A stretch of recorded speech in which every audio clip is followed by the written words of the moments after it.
तो 2x इसको ज्ञात करना है। मूल गुणनखंड 2x² माइनस x प्लस 1/1 बराबर 0 का मूल गुणनखंड विधि से ज्ञात करना है इसको।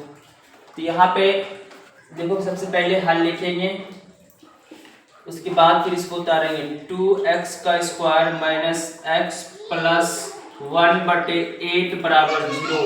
हम इसको क्या करना है, मूल गुणनखंड विधि से ज्ञात करना है। मूल का मतलब x का मान निकालना है। x का मान मतलब 2, x का मान 2 निकलेगा। जब भी निकलेगा x का मान कितना निकलेगा, 2 निकलेगा। तो यहाँ पे देखो सबसे पहले क्या लेंगे, हम इसका लॉग लेंगे, एलसीएम लेते हैं।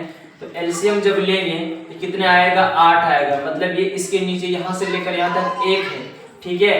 तो यहाँ पे देखो सबसे पहले हम क्या इसका एलसीएम लेते हैं, तो 1 से भाग देंगे, इसमें 1 से भाग देंगे 8 बार में। कितने बार में जाएगा, 8 बार में जाएगा। 8 से जब गुणा करेंगे 2 में, ये कितना होगा, 8 से जब 2 में गुणा करेंगे तो 8 दूनी 16x का स्क्वायर, 8 दूनी 16x का कितना होगा, स्क्वायर होगा, 16x का स्क्वायर।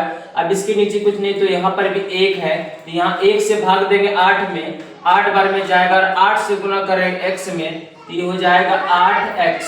कितना होगा, 8x होगा। अब देखो फिर आगे जब बढ़ेंगे, फिर हम यहाँ से 8 से भाग देंगे इस 8 में, तो 1 बार में जाएगा, 1 से गुणा करेंगे तो 1 आएगा, प्लस का 1 बराबर में क्या आ जाएगा, 0। अब क्रॉस मल्टीप्लाई, 0 के नीचे कुछ नहीं तो 1 छिपा है, 1 से गुना होगा सारा में, इस सब में गुना होगा 1 से, तो यहाँ आ जाएगा 16x का स्क्वायर माइनस 8x और प्लस 1। इसका गुना करेंगे 0 से तो क्या होता है, 0। ये तुम लोग को पता होगा, 0 की संख्या में गुना करते हैं तो 0 होता है। और किसी भी संख्या के ऊपर का कितना कुछ ना हो, मान लीजिए 246 के पावर 0 हो, इसका आंसर 1 आता है। समझ में आया। 0 से जब गुना कर किसी के पावर 0 हो तो 1 आएगा, 0 से गुना करेंगे तो 0 आएगा, ठीक है।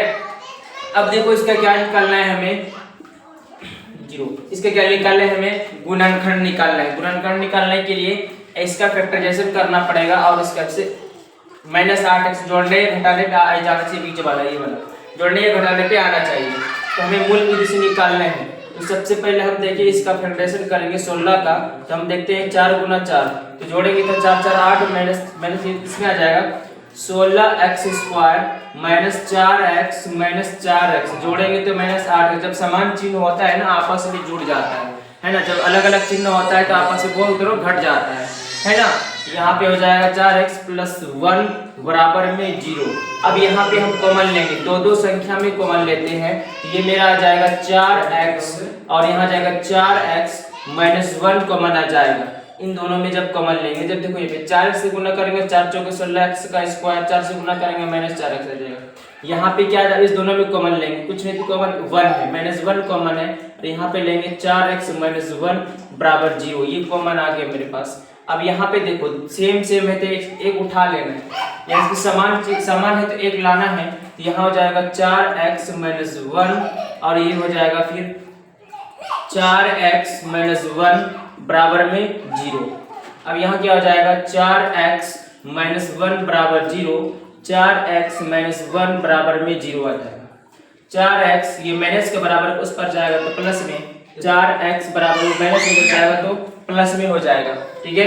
अब देखो यहाँ पे x बराबर 1/, ये गुना में x का गुना में 4 है, बटे भेजेंगे तो इसमें जाएगा x बराबर 1/4 हो जाएगा। अब यहाँ पर वही है x बराबर 1/4, यानी x का 2 मान निकल गया। हमें यही निकालना था मूल गुणनखंड, x का 2 मान निकल चुका है।